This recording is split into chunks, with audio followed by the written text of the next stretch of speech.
Ladies and gentlemen of the jury, I'd like to take a few minutes to revisit the events that we've talked about during the trial, the events of the early morning hours of December 7th, 1996. Now, in the early morning hours, Mr. Ramirez had gone to a friend's house, gone to a couple of bars, had several alcoholic beverages.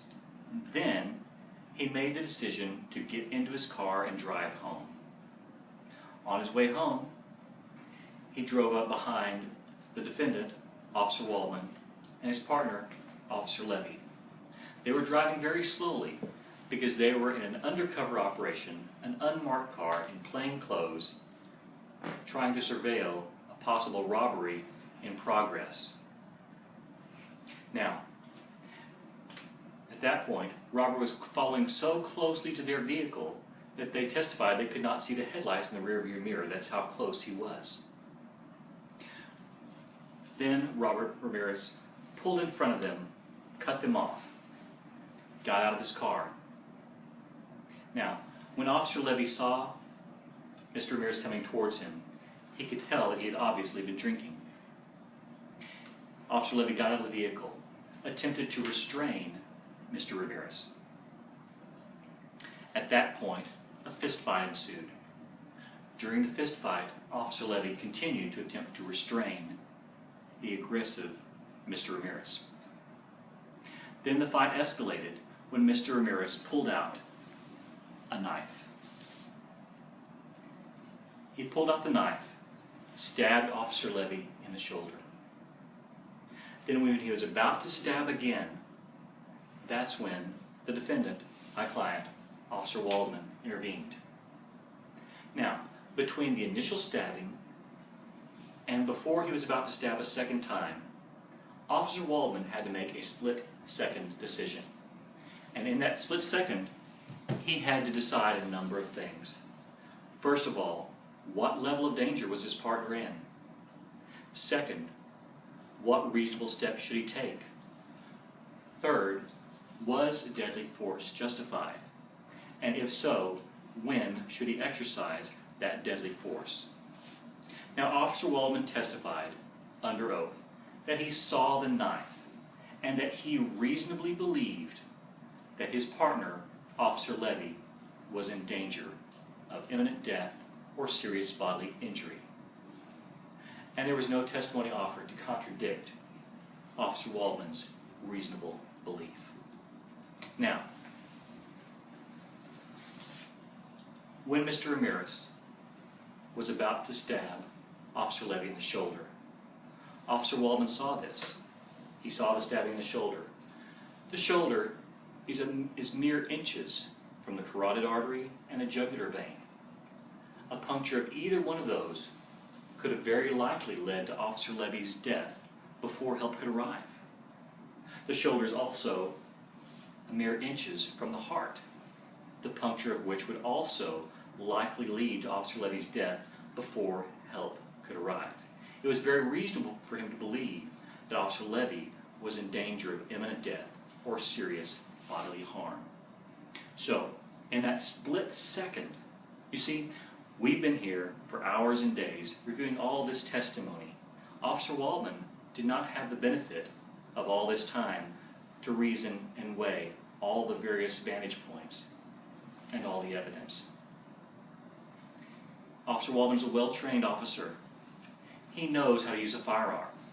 He knows that a shot through the shoulder will often go clean through without damaging any serious arteries or any vital organs, and would most likely be non-lethal. Now, he didn't have the benefit of the forensic evidence that we have today. He had no way of knowing that the bullet would ricochet and lodge near Mr. Ramirez's heart. Hindsight is 20/20. He didn't have the benefit of our hindsight. Again, Officer Waldeman acted reasonably in believing he was defending the life of his partner. Now, as to the second element that the plaintiff's counsel talked about, Officer Waldeman, in fact, was using deadly force as a last resort. Officer Waldeman and Officer Levy are partners. They worked together in the anti-crime unit. Now, after Robert Ramirez approached the vehicle, Officer Levy approached Mr. Ramirez. He told him he was a police officer. He attempted to verbally dissuade the aggressor, Mr. Ramirez. Then, when the fist fight ensued, he attempted to physically restrain Mr. Ramirez. During the fight, he attempted to physically restrain Mr. Ramirez. When Mr. Ramirez was in the act of stabbing him, he was still trying to physically restrain him. At that point, it was clear the only thing that would stop the unruly Mr. Ramirez was the use of deadly force. Now, since he was in the middle of the fight, Officer Levy could not use such deadly force. He could not reach his weapon. So, his partner steps in to assist and uses the deadly force that was necessary at that moment. It was reasonable. It was necessary. It prevented a stabbing that could have resulted in Officer Levy's death. In fact, Officer Levy and Mr. Ramirez are both alive here today because of the actions of Officer Waldeman. Now, these gentlemen are charged with the duty to protect us. They put their lives on the line every day. Is it really our place to second guess in a lengthy trial what they must decide in a split second, unless there is clear and convincing evidence that something was done wrong? There was no conspiracy of the entire Chicago Police Department to change the facts of this story. What we have here are officers faced with a drunken and unruly resident, and they attempted to restrain him, and they used reasonable, deadly force only when necessary. And that was their justification for using such deadly force, because Officer Levy was indeed in danger of imminent bodily injury or death.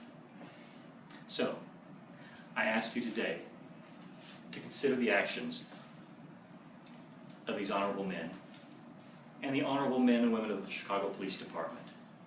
When they are faced with that split-second decision, should they have to consider how a jury will second-guess their actions, or should they use their professional judgment as peace officers, as they do every day as they put their lives on the line, and be able to execute it confidently, knowing that the citizens that they are charged to protect support them? I ask that you, when you deliberate, that you will side on the side of justice and find in favor of my client. Thank you.